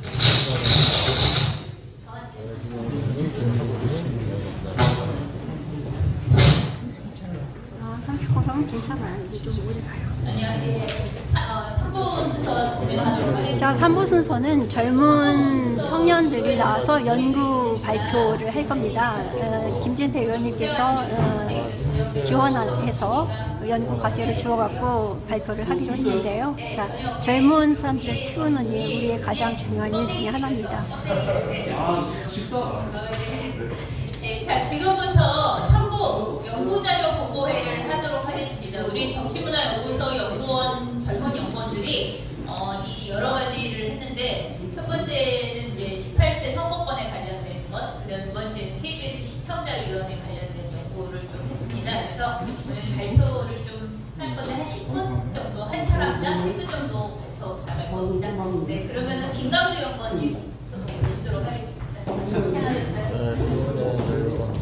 네, 안녕하십니까. 저는 정치문화연구소에서 김진태 이사장님 따라서 연구하고 있는 김광수라고 합니다.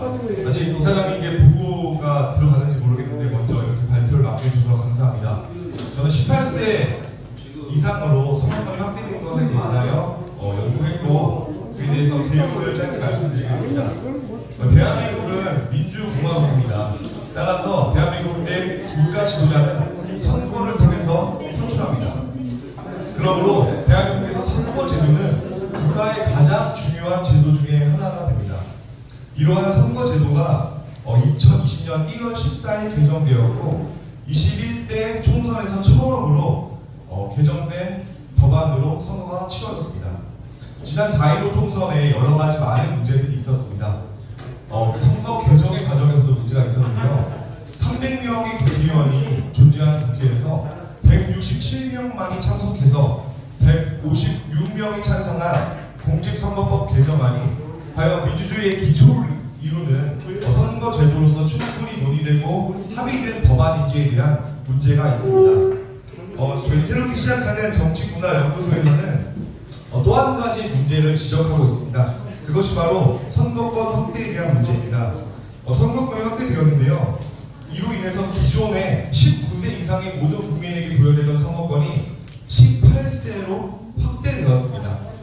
자그마치 53만 2천 명의 유권자가 새롭게 등장한 것입니다. 이들은 고등학교 3학년에 해당하는 나이의 유권자입니다. 코로나 전국으로 인한 혼란, 공수처법으로 인한 여야의 갈등, 연동형 배제 도입으로 인한 논란, 그리고 확정되지 않은 선거구 등 여러 가지 문제들 가운데에서 선거권의 확대, 조금 더 정확하게 말씀드리자면 교실한 정치, 교복 입은 유권자가 과연 대한민국에서 어떠한 의미인지에 대해서 법적, 정치적, 사회문화적, 교육적 측면에서 충분히 논의지 못한 것이 아니라 논의와 합의가 과연 되기는 하였는지에 대한 의문이 듭니다. 법이라는 것이 제정되고 또 개정된다는 것이 국가와 사회에 미치는 법적, 정치적, 사회문화적, 교육적 영향을 당연히 고려해야 하는 것이 아닙니까? 정의당과 더불어민주당에서는 선거권 확대에 대해서 OECD의 표준에 맞추자라는 주장을 했습니다. OECD 국가 중 유일하게 대한민국만 19세 이상의 선거권을 부여하고 있다고 말하면서 18세 이상의 국민에게 선거권을 보장하는 것이 너무나 당연한 것이다라고 주장했습니다. 당시 미래통합당에서는 몇 명의 의원들은 적극적으로 반대했지만 대부분은 소극적인 반대를 해왔습니다. 그런데 정치문화연구소에서 각국의 선거권에 대해서 조사하면서 밝혀진 것이 있습니다. 제가 파악한 것이 있는데요.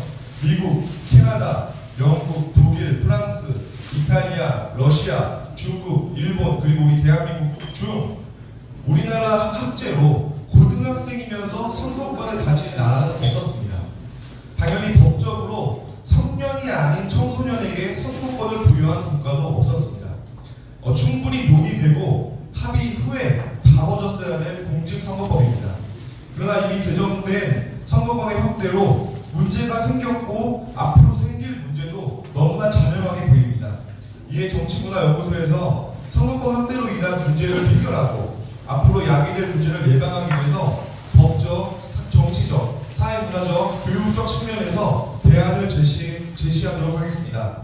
먼저 법적인 측면에서 다시는 선거법 개정이 개정하는 입법자의 정치적 유불리에 의해서 좌지우지되지 않기 위해서 공직선거법 개정과 같은 경우 개정 직후의 선거가 아닌 그 다음 선거부터 적용하는 형태의 입법을 제안하도록 하겠습니다. 다음 정치적인 측면에서는 일본의 사례를 들겠습니다.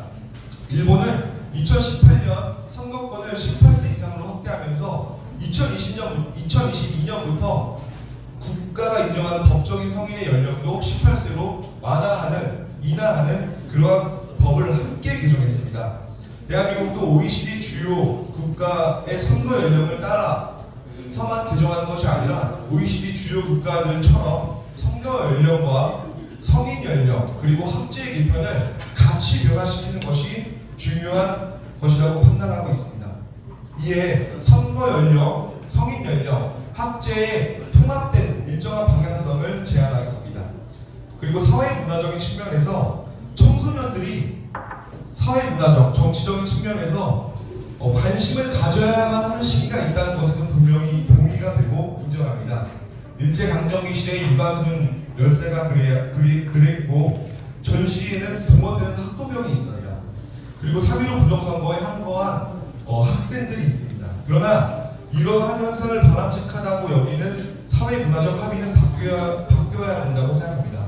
왜냐하면 청소년, 학생의 시기는 자신의 진로와 미래를 위해서 준비해야 하는 시기이기 때문입니다. 더 이상 젊은 청년들이 사회 정치적인 혼란을 해결하는 어떤 하나의 정치적 도구로서 이용되지 않기를 바라는 마음이 있습니다. 따라서 앞으로 정치권에서 선거권뿐만 아니라 선거운동권까지 갖게 되는 교복 입은 유권자들이 교실 안이 아니라 교실 밖에서 정치적으로 활용되는 정치 행태를 멈춰야 하는 과제를 제안하겠습니다. 마지막으로 교육적 측면에서 과제를 제안했습니다. 인원고등학교 사태를 다들 들어보셨을 것입니다. 전교조 교사가 특정 이념을 강요했고 이를 거부하고 사회의 도움을 요청한 학생들이 있었습니다. 학교는 오히려 이 학생들을 징계했습니다. 교복 입은 유권자는 이런 인원과 같은 교사와 같은 교사에게 교육을 받고 있고 이런 교사는 전체 교사의 15%에 해당합니다. 따라서 독일의 도이텔바흐 합의와 같은 합의를 교육권 내에서 합의를 이뤄내기를 같이 제안했습니다.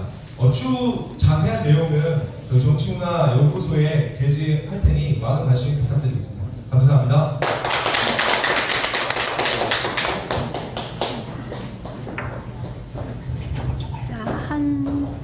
오종택 연구원의 시청자위원회, KBS 시청자위원회 문제점이 보고 그 시청자위원회 회의록을 분석한 결과입니다. 네, 시청자 여러분 안녕하세요. 오종택입니다. 저희 정치문화연구소에서는 이번에 KBS 시청자위원회 29기를 분석을 했습니다. 네, 들어가기 전에 여러분에게 한번 이렇게 질문을 하나 던져보겠습니다. 제가 질문 던져볼 테니까 마음속에서 답을 한번 생각을 해보세요. 보통 사람은 언제 제일 화날까요? 한번 답을 한번 들어볼까요? 보통 사람은 언제 제일 화날까요? 우리 그렇지 않습니다. 보통 사람이 제일 화날 때는 자기 돈 갖고 장난을 칠 때 제일 화를 낸다고 생각합니다. 여러분 동의하세요? 네. 근데 여러분은 특별한 사람입니다. 왜냐하면 우리를 보고 화를 내시는 분이기 때문에 보통 사람의 화를 다르죠. 그래서 저는 보통 사람의 화를 얘기하고 있습니다. 시청료는 여러분 납부하고 계신가요? 아니요. 안 하고 계신 분도 있고 하고 계신 분도 있고 시청료를 납부하는 분들 사실 대한민국에 수천만에 달합니다. 그래서 이제 요즘은 무엇이냐? 여러분들은 수만 가지 세금을 내고 계셔요. 세금 낼 때 자기 세금이 정확하게 어디 쓰이는지 알 길이 있나요? 도로를 만들고 있는 건지 어디 청사를 만드는 건지 알 길이 없습니다. 근데 여러분 KBS 시청료는 다릅니다. KBS 시청료는 하나의 세금인데 KBS에 쓰이고 있다는 걸 정확하게 알 수 있다는 것이죠. 그래서 시청자위원회가 존재합니다. 시청자위원회는 방송법 87조에 의해서 방송사업자들은 무조건 진행해서 자기 시청료를 지킬 수 있도록 그에 대한 가치를 발휘할 수 있도록 견제하기 위해 만들어진 위원회라고 할 수 있겠습니다. 저희 이제 정치문화연구소에서 이것을 왜 다룬가? 여러분 아까 이렇게 앞서서 많은 좋은 말씀 드렸을 때 보다 큰 생각이었잖아요. 근데 대한민국이 이상해져 가고 있다는 걸 모두 느끼시겠지만은 시청자위원회에 가서도 이상해지고 있다는 것을 이제는 밝힐 때가 온 것 같습니다. 그래서 정치문화연구소에서는 29기 재작년부터 올해 이제 여름까지 활동했던 29기를 분석을 했습니다. 근데 이게 얼마나 기가 막힌 형태로 움직이고 있냐? 여러분 부사장과 위원장, 시청자위원회 위원장의 공모에서 더불어시민당에 같이 나갔다면 비례대표로 같이 나갔다면 그거 믿겨지십니까? 말도 안 되는 것이 일어나고 있어요. 그리고 그 15개 위원 중에서 11자리를 세습을 하고 있습니다. 자기 단체를 세습을 하거나 자기가 또 연임하거나 다 관제적인 지지를 갖고 세습을 하고 있어요. 이번 시청자위원회 이거는 50년 동안 있던 시청자위원회에서 한 번도 있지 않았던 모습입니다. 그래서 저희 정치문화연구소에서는 이번에 6개월간 일단 아무런 댓글도 걸지 않고 납작 엎드려서 29기 시청자위원회가 어떻게 끝나고 30기가 어떻게 출발하는지 지켜봤어요. 그리고 이번에 연구 결과로 발표할 예정입니다. 그래서 소개해드립니다. 오늘은 이제 공개되지는 않겠지만은 제목으로 소개드립니다. KBS 시청자위원회 충격적인 내용으로 연구를 맡고 있는 오정택입니다. 감사합니다. 요즘 잘한다. 네. 예, 질문이 있어서 말씀드리겠습니다. 시청자위원회는 월급을 받거나 봉급을 받는지 여쭤볼 수 있는 질문이었는데요. 네, 시청자위원회는 일단은 월급을 받지는 않습니다. 실제로 이제 세금으로서 급여가 측정되지는 않지만 회의비를 명목으로 한 달에 한 차례 참석하는데 30만 원에서 50만 원 정도 받습니다. 회의는 한 달에 한 번이요? 네, 회의는 한 달에 한 번 이루어집니다. 그리고 2년 동안 하기 때문에 한 사람은 수령액은 약 1,000만 원에 이르고요. 그 다음에 이런 사람이 15명씩 있어서 그 규모를 상상하시고 그것이 시청자의 시청료로 운영된다는 점. 그리고 KBS는 적자입니다. 중요한 생각해 주셔서 감사합니다. 네, KBS 시청자위원회를 연구하고 있는 오정입니다.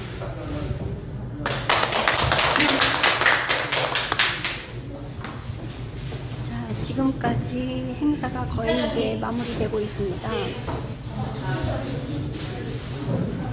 이제 마지막 모든 반대신경 토론회 그리고 연구 발표회까지 마무리를 했습니다. 마지막으로 이사장님 마지막 인사하시는 걸로 끝내도록 하겠습니다. 마지막 인사는요, 아까 얘기 다 드렸고요. 정말 이렇게 와주신 거 정말 감사드립니다. 사실은 처음에는 이런 거를 이제 저 기획을 했을 때 정말 얼마나 와주시겠나 좀 걱정도 했는데 막상 또 참여하시겠다는 분들이 많아서 나중에는 여기 또 너무 많이 오시면 다 못 들어오실까봐 뭐 중계권을 미리 이제 접수까지 받는 이런 일이 있었는데 어쨌든 여러분이 이렇게 와주셔서 저희들 행사 잘 치르게 됐습니다. 여기 계신 분들은 정말 지금 뭐 한 20-30명밖에 안 되지만 이 유튜브를 통해서 보고 계시는 분들이 수십만, 뭐 100만도 더 될 것 같습니다. 이런 우리가 원하는 세상 꼭 한번 같이 만들어봤으면 좋겠습니다. 고맙습니다. 오늘 방송 종료 후에요.